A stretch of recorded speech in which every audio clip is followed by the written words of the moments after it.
বন্ধুরা, সবাই কেমন আছেন? আশা করি সবাই ভালো আছেন। তো আজকে আমি রান্না করছি কচুরলতি। আর তার জন্য প্রথমে আমি লতিটা একটু ভাপ দিয়ে নিচ্ছি। আপনারা দেখতে পাচ্ছেন, এতে যদি কোনো লতিতে গলা চুলকায় তাহলে ভাপ দেওয়ার কারণে সেই আর গলা চুলকাবে না। তো আপনারা অবশ্যই কচুরলতি রান্না করার আগে অবশ্যই একটু ভাপ দিয়ে নেবেন। তো আমি এখন লতিটা ঢেকে দেবো।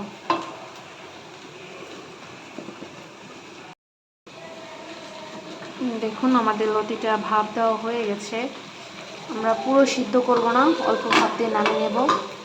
তো এখন আমিও আবার লতিটা নামিয়ে নেব, দেখতে থাকুন। তো লতিটা রান্না করার জন্য আমরা কড়াইতে তেল নিয়ে নিয়েছি। এখন গরম তেলের মধ্যে আমরা দুটো তেজপাতা দিয়ে দেব।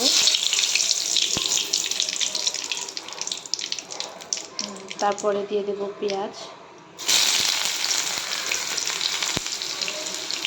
আজকে আমি লতিটা রান্না করব হচ্ছে শুটকি মাছ আর কাঁঠালের বিচি দিয়ে।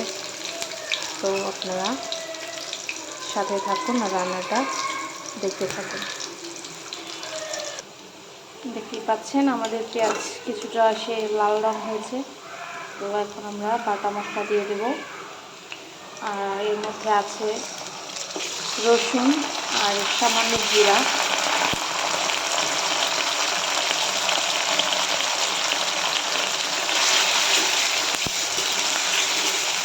মশলাটা আমরা একসাথে ভালোভাবে ভেজে নেব।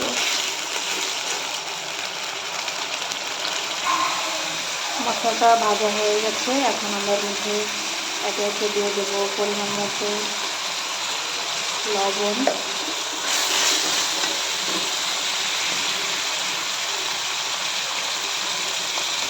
হলুদের গুঁড়া,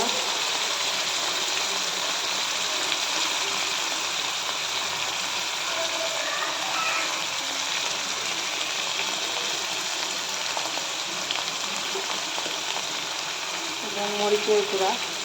যে যেমন ঝাল খান তেমন বুঝে দেবেন।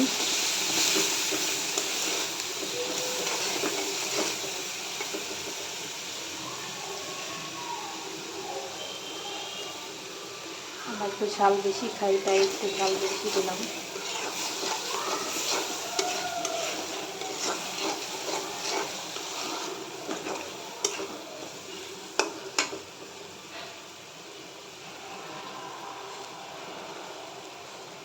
এগুলোকে একসঙ্গে এখন কিছুক্ষণ ভেজে নেব। মশলাটা ভালোভাবে কষানোর জন্য দিয়ে দিয়েছি সামান্য পানি।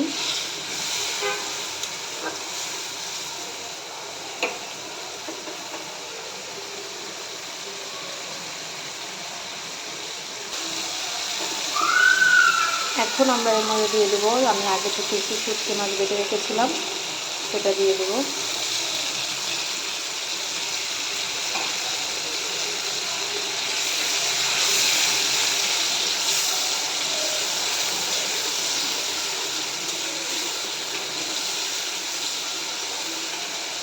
সেটাকে এখন ভালোভাবে কষিয়ে নেব।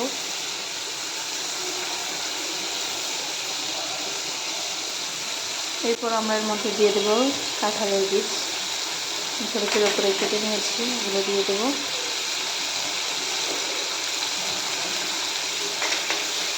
আপনারা যদি কাঁঠালের বীজ পছন্দ না করেন তাহলে তাই স্কিপ করতে পারেন।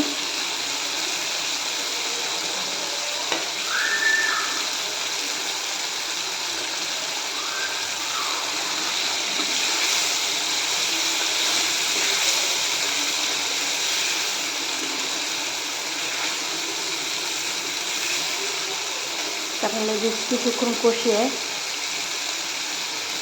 তারপরে একটু ঢেকে দিয়ে রাখবো, কারণ কাঁঠালের বীজ হতে একটু সময় লাগে। তাই এটা একটু সিদ্ধ হলে তারপরে আমরা লতিটা দিব। কাঁঠালের বীজগুলো সিদ্ধ হয়ে গেছে। এখন আমরা লতিগুলো দিয়ে দেব।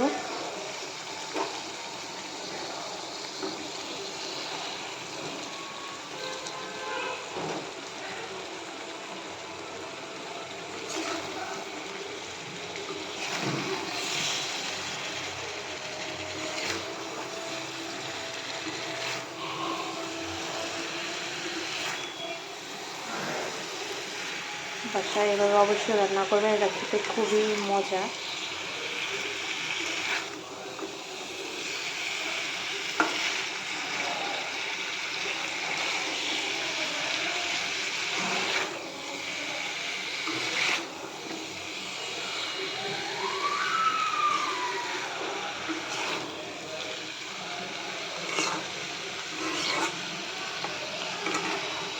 এভাবে কিছুক্ষণ রান্না করব। দেখুন আমাদের কাঁঠালের বীজ দিয়ে শুটকি মাছ দিয়ে লতি রান্না হয়ে গেছে। আপনারা অবশ্যই বাসায় রান্না করবেন, আর যদি নতুন রেসিপি চান তবে অবশ্যই কমেন্টে জানাবেন। দেখুন কত সুন্দর রান্না হয়েছে। তো আজকের মতো বাই বাই।